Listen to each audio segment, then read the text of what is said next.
about decision making. Decision making. The notes that I'm going to share, some of them came from the Momathon conference this year when we were discussing really zeroing in on the things that matter. Okay, really zeroing in. We're going to continue with this theology, this thought pattern in this year's Momathon conference, because with every single level, with every single new place that you go, you're going to have to zero in on what matters the most. You have to do it.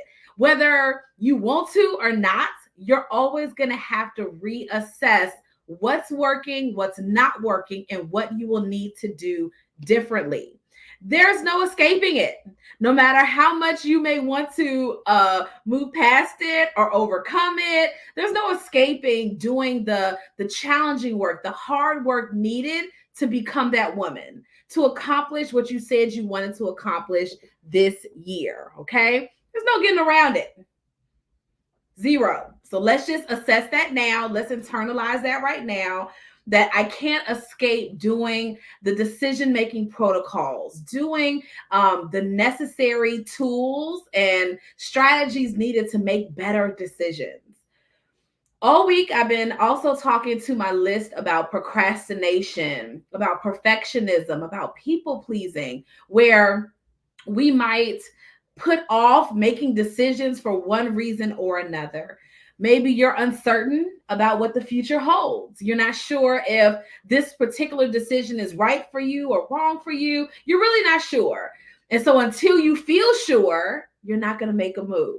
Okay. Until you are certain that you got it down and you got it covered, and I'm 100%, that's going to be when I say yes to the very next thing. But today I want to challenge you, because if you are missing, hold on, y'all. If you're missing some of these elements, you might accidentally move too quickly, not move quickly enough, or not trust your own decision. How many times have we gone through not trusting our own decisions? Not falling in love with it, not really relying on it and believing that we are going to be that person that follows through. Hey, ladies, that follows through. So we're going to talk about decision-making protocol for a little while today. All right. If you're new here, if you're just catching me live for the first time, hi, just catching me live for the first time in a while, it is my absolute honor to be here multiple times throughout the week to hold space for brilliant women leaders who know that they have more to give.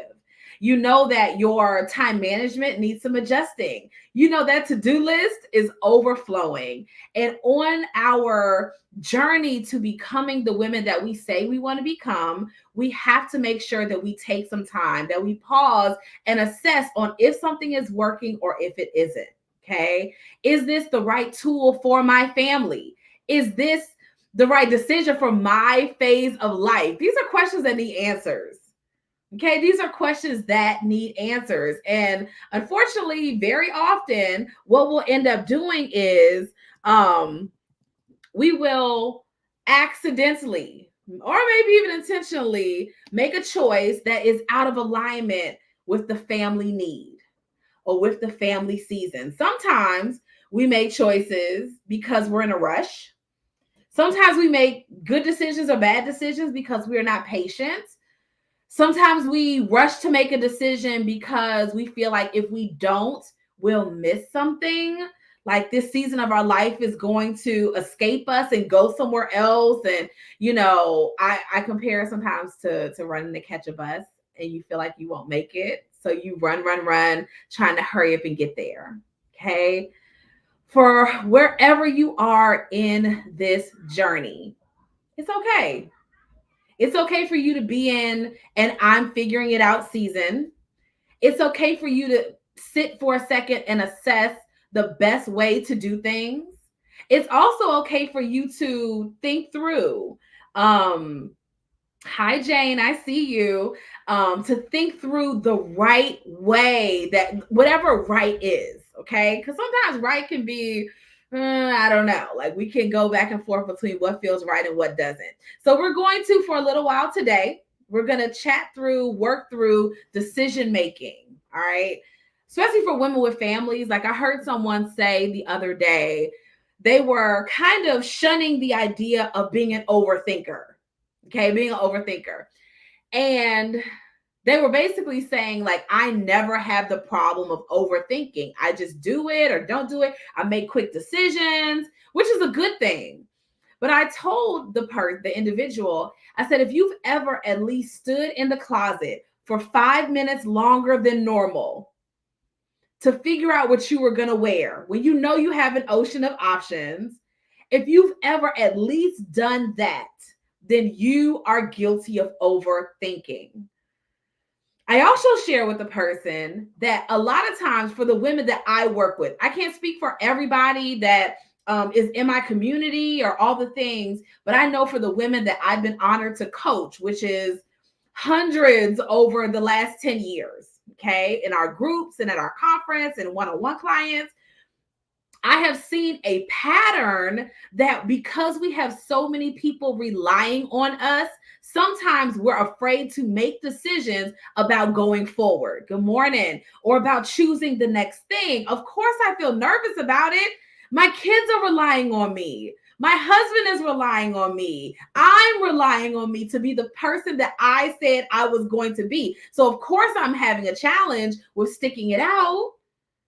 Of course, I got to think about it for an extended period of time until it feels right or it seems like it's the right time or all of those things. Okay. So, my good friend, good morning. My good friend Jane, she said, I've made out of alignment decisions out of financial pressure.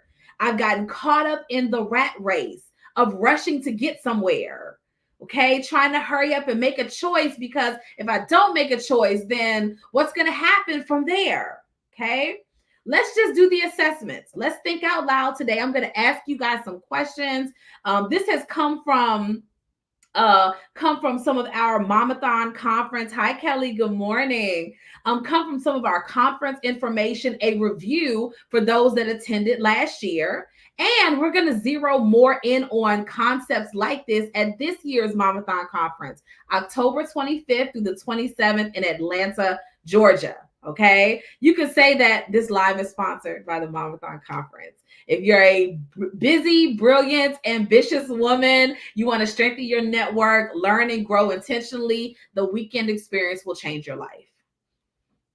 That's not me saying that. That's all the attendees who say it over and over again. The experience changes your life, okay? It's for women who love God, love their families, and we do not play about securing our legacies and grabbing our coins. It's just what we do, okay?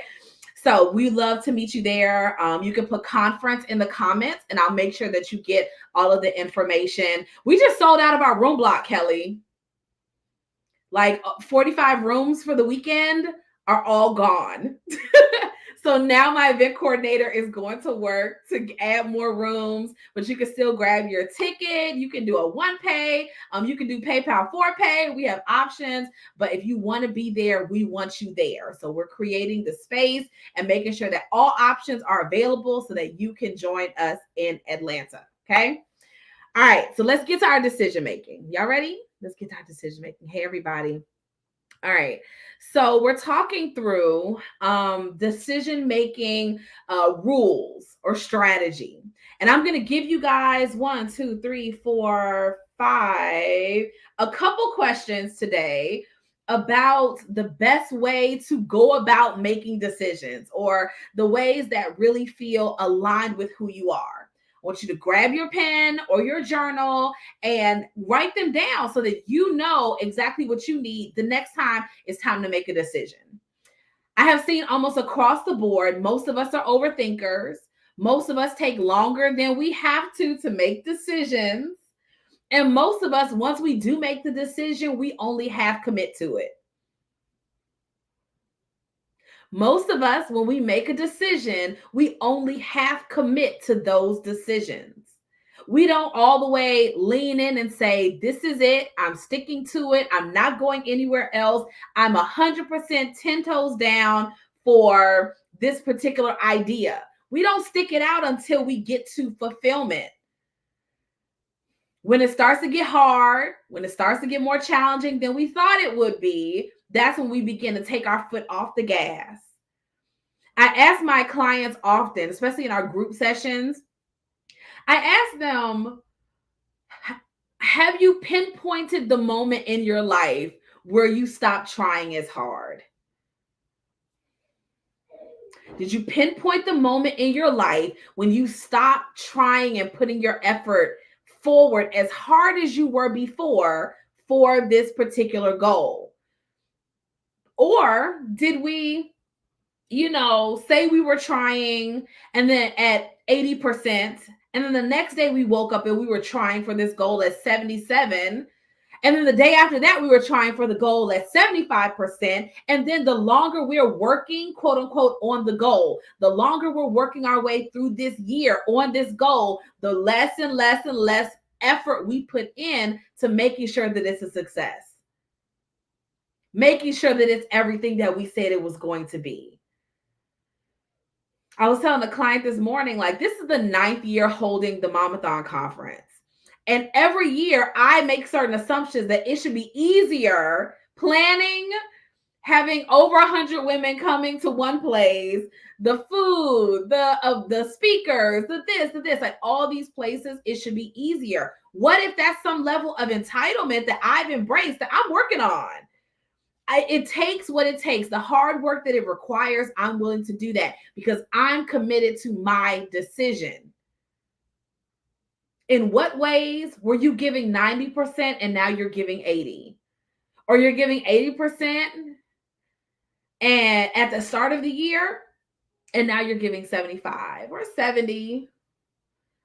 You're giving 50 on a good day. Okay, let's make those assessments. Let's figure out what those things are and what it actually looks like. Okay, so let's get down to it. Number one, what criteria am I looking for to say that this is the right move for me? What criteria am I looking for? Now, let's say, for example, you're hiring a cleaning service. Okay. And every one of us, we may say, in order for the cleaning service to be exactly what I want it to be, it needs to have 1, 2, and 3. She has to be great on bathrooms, great on kitchen, great on mopping, for example. You might find cleaning services, but their specialty is garages, not bathrooms. Okay. That's a criteria that you're looking for to say, this is the right service provider for me. The same can come with looking for a romantic partner. The same can come with deciding on the next job. The same can come with deciding on the next coach you'll work with or the next lawyer or you name it. All the decisions that we're making, what criteria do you utilize to determine if something is right or something is wrong? This is the right move for me. This is the natural next step. I let all of my decision-making protocols or strategies ingrain around the idea of what I want to have accomplished or celebrate at the end of the year. Okay. And then I reverse engineer. I go backwards and I say, this is the fastest way for me to get there or to become this person. But a lot of times we don't do that, do we? A lot of times we're thinking in survival mode about making the right choice for today. Does this fit me right now? As opposed to, this is going to help me fulfill my goals for the end of the year or going into the new year. Is that going to be what does it? Often we don't do that, do we? So what's the criteria that you're looking for when you decide this is the right move for me, this is the right person for me, this is the right next step for me? I have clients all the time that come, somebody said that my content makes them feel like home, right? Like when they're listening to me, they know it fits them and it applies and it feels good. Like, I know that this works for me. Okay. That you don't make it so high and mighty and not understandable and all these things. Somebody else said that I know that you're my person because you are so professional. And like, you make it more corporate related or more, focused and strategic, not just this lofty, you should take better care of yourself, hire me as your self-care coach. She's like, there's actually a strategy like corporate related that goes behind your work. Both women hear the same content, hear me talk about the same things, right? But to both of them, it meant something different. Isn't that cool? Okay, both of them, it meant something different that made them say, this is the right person to walk me through this season of my life. How do you know what criteria is in place?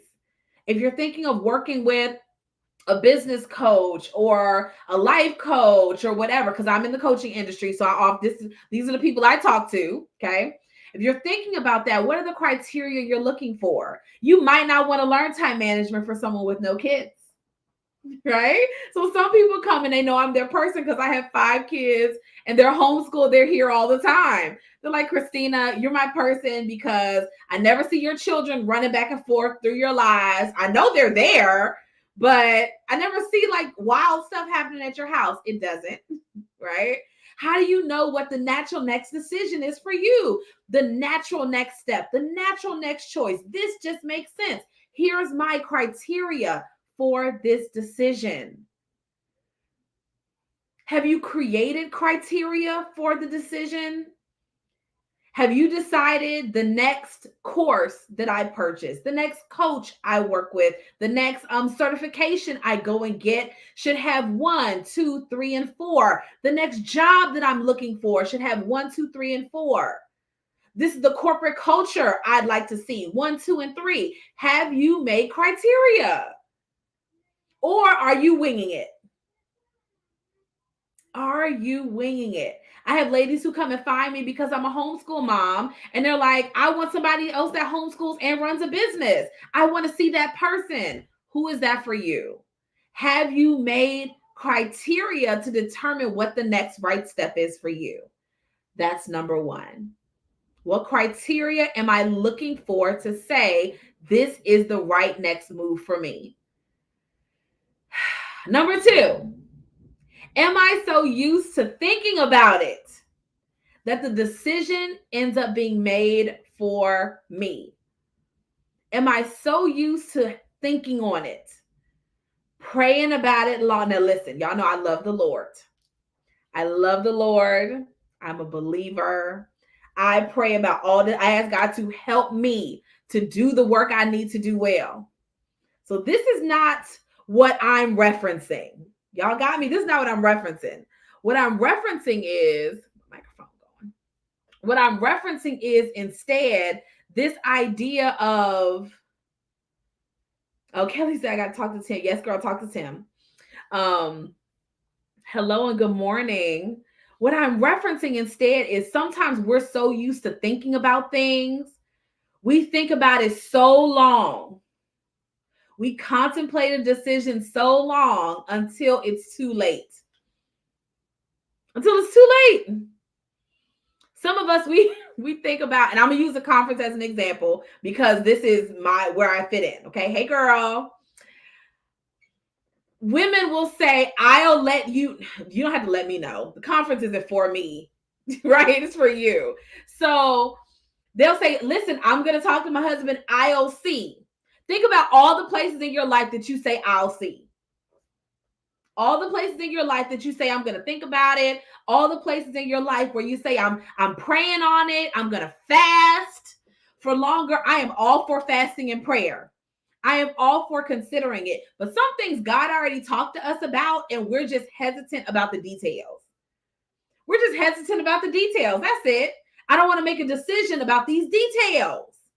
We're planning where the conference is going to be next year and all this. I don't want to think about 2025. I'm trying to kill the game for 2024. That's it. Okay?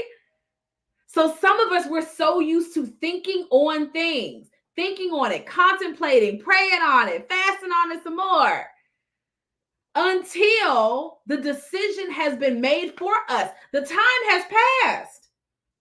3 months passed, 6 months passed. The door that was open and available to you has now closed. Right? Or for some of us who are service providers, yesterday's price is not today's price. So you thought about it for 6 months. That bombshell coach raised her price. She decided she moving on. Okay? And what you could have had or what you could have done is no longer available to you. It's no longer available to you. Okay? So you're allowed to take your time. Girl, go off. Feel free. But then sometimes we realize the timeline that we wanted to have is no longer available. Hey. Sorry, but there's this guy standing, Alabama Power. He is there at the door. Okay. Tell him to give me a few minutes. There's nothing. Our power is fine. Okay. So yeah, I don't know what you want. Yeah, I don't know. Tell him to hold on. Okay. Or tell Steven to answer the door and tell him to hold on. Okay. He's asleep. Okay, wake him up. He's the man of the house. Daddy not here. Okay, so we have to make sure that we are assessing if a decision is right or wrong. Okay, not right or wrong, but if a decision is for now, for later, how will we know? How will we know? And am I so busy thinking about the decision that I wait so long and the decision ends up being made for me? The decision ends up being made for me. Okay? Let's sit with that for a little while. Let's chew on that for a little while. Just this idea of I procrastinate on making decisions. I procrastinate on it. I'm waiting too long. Okay? So number one, what criteria am I looking for to say this is the right move? Number two, am I so used to thinking about it that the decision is made for me? And then number three, what is the value in moving forward and saying yes? Okay, I'm going to teach this in 2 minutes and I'm going to go calm the chaos that's happening in my house. What is the value in moving forward and saying yes? Okay, for many of us, what we do is we think so much about today. We think so much about our survival mode that we completely and totally miss out on the opportunity of what's coming. What's coming? I've had women come to the Momathon conference, even if they had to work so hard to get there, or they had to move pieces around, they had to create something, they had to work through something. All of these ideas and notions they had to push, okay, to make it happen. But here was the general idea. Here was the general idea. On the other side of the yes, there were women that closed clients, multiple clients at the conference. Last year, we brought the lifestyle editor from Essence Magazine, the director of minority affairs for the state of Alabama. Like, we brought powerhouse women into our space. We brought women who also host communities and retreats and all the, like, imagine going somewhere and then meeting someone who, while you were there, changes your life. Every time I go, God blesses me when I go. Every single time. No matter what the situation is, God blesses me when I go. I've never left my house and it's been in vain. Never left my house and it's been in vain. Never gone to go support someone else and it was in vain. Right? Never gone to work with a community organization and it was in vain.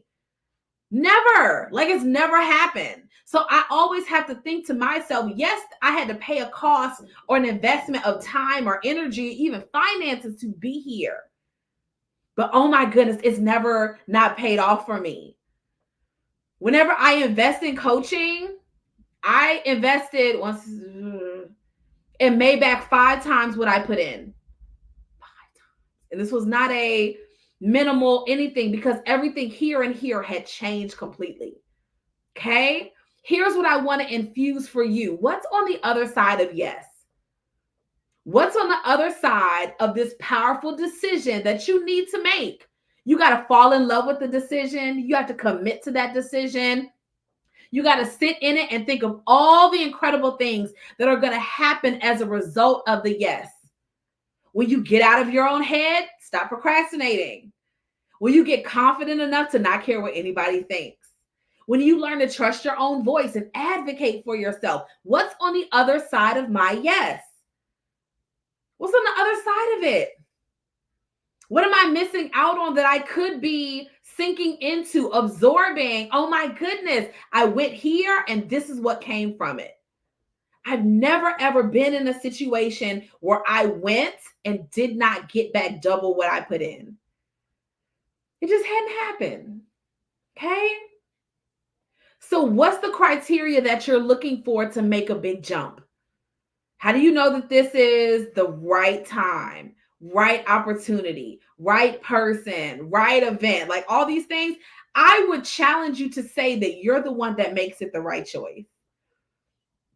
My father used to say something, may he rest in peace. He would say that he doesn't believe in soulmates. My father would say that he doesn't believe that any one person can only be with that other one person.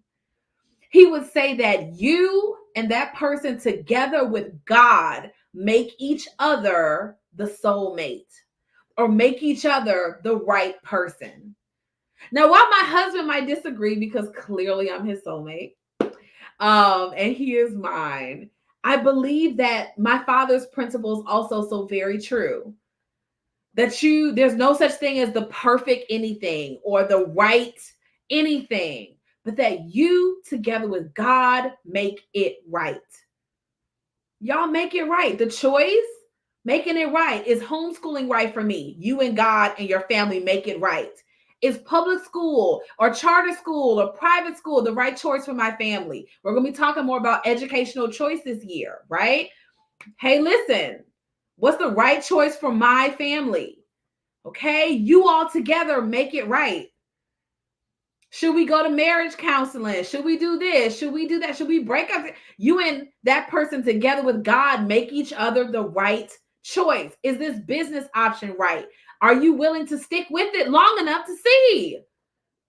Will you and God together make it right? This is the true hack to decision-making protocol.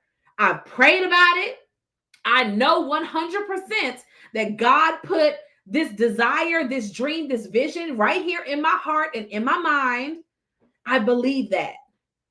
Because I believe that, I'm going to take steps forward and I'm going to trust in the supernatural divine net that goes up underneath me and catches me as I prayerfully make new decisions.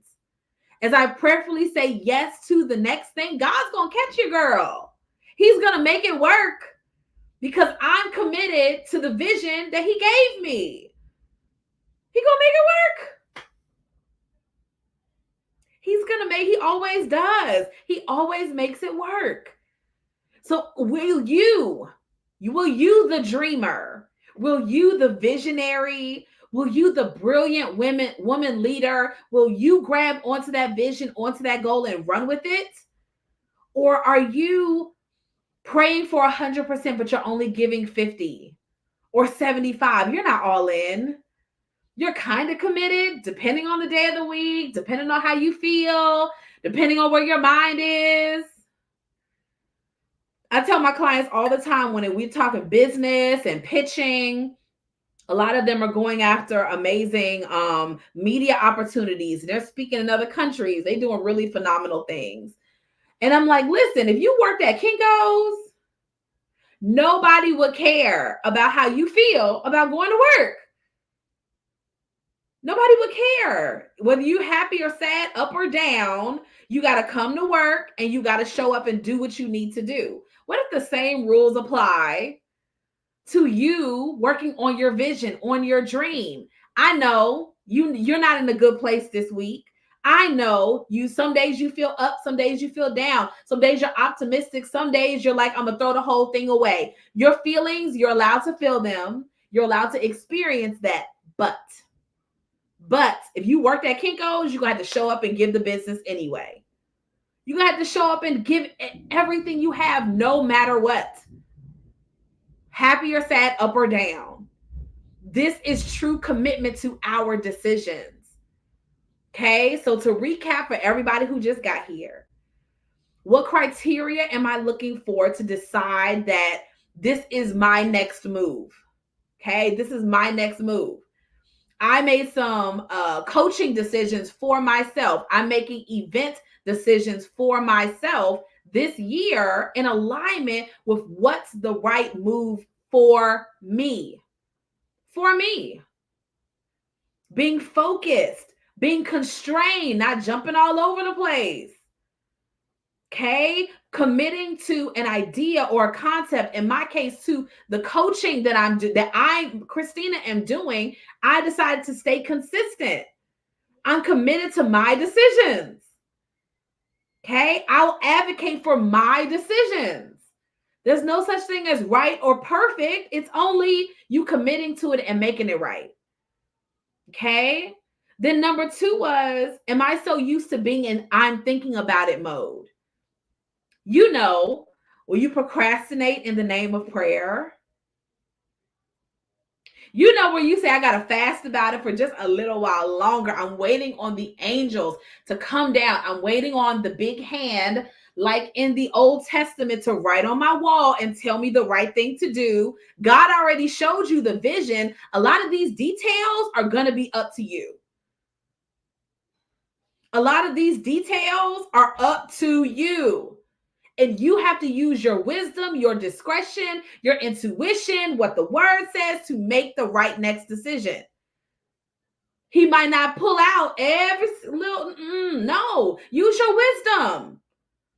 Use your criteria. What are the criteria that you've laid out for making this decision? And then progress wholeheartedly from that place. Okay?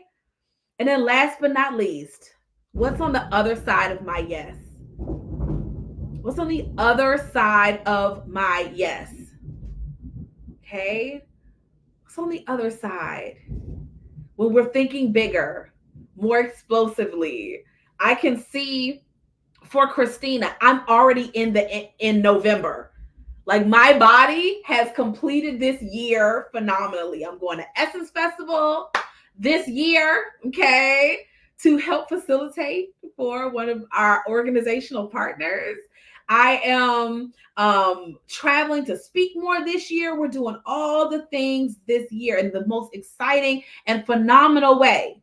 Okay, we're doing all the stuff. What is it that you need to lean into so that you see the other side of your yes? Okay, on the other side of it, what's there? I've been asking my audience this week, what do you want to celebrate at the end of the year? What do you want to celebrate? Do you want to celebrate the business milestones, family milestones, traveling? You finally started better care for yourself. You invested in yourself. You became a minimalist. What do you want to celebrate? Not just like what's on your to-do list. No. What do you want to celebrate? 2024 owes me nothing. Girl, you did that. What is that element for you? What's that element for you? What is it going to look like? And as a result, you get to reverse engineer. You get to go backwards and say, this is what I need to do in order to make that celebration happen. Okay?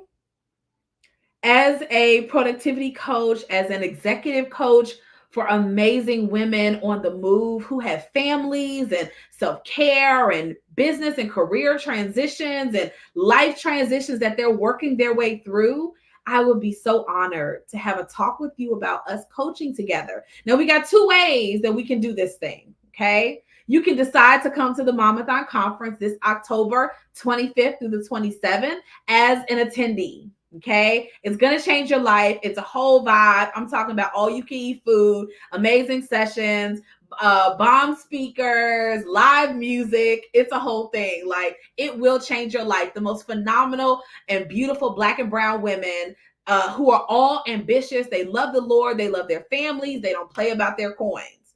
Come to the Mamathon Conference as an attendee. Okay, just come and be there. Absorb the vibe. We're going to have some really incredible facilitators this year. Real people, real women. Our speakers are not ghosts. You know what I'm saying? Like a lot of events you go to, you don't even know like, you don't get to talk to them or touch them. They don't sit down and eat with you. Our workshop facilitators, our presenters, our people are there for the entire event. So we're all mingling together and connecting. We're going to be networking. It's going to be a vibe. Okay. But then beyond that, there are women who are coming as my one-to-one clients, who are coming as members of the Mamathon Inner Circle, who have been working with me for 3 months, 6 months, a year, working towards their goals and this journey, this fulfillment of a journey, right? Like they're working through all of their ups, their downs, their celebrations, and they're a part of the Mamathon VIP, where we work together, we coach, and you guys have lunch in my suite on Friday. You all have had a different level of experience all year long. Okay. Here we go. We had a different level of experience all year long. Okay. And so beyond that, we get to have these next steps and these next levels. Okay. And so if that's you, if you know that you want to work with someone this summer going into this fall so that you have the ultimate turn up celebration at the end of the year, then I want you to go to the link that's there in the comment section and book a call. I opened up some spots for Saturday during the day. Bring your questions. Okay. Every one of us, we have something in our book bag that we're carrying around. And I want you to bring all of your concerns, your ideas, your dreams, what you want to celebrate, what's working, what's not working, the constraints on your schedule, what's going on in your family, in your marriage, because all of this goes together. The success of it all goes together. And so there are Saturday spots open for tomorrow. If you don't see a time that works for you, slide in my DMs. Let's do it. But if you have questions about coaching, you need an added layer of support. You're doing a lot. And one thing about resourceful people is that we often end up doing it on our own. We often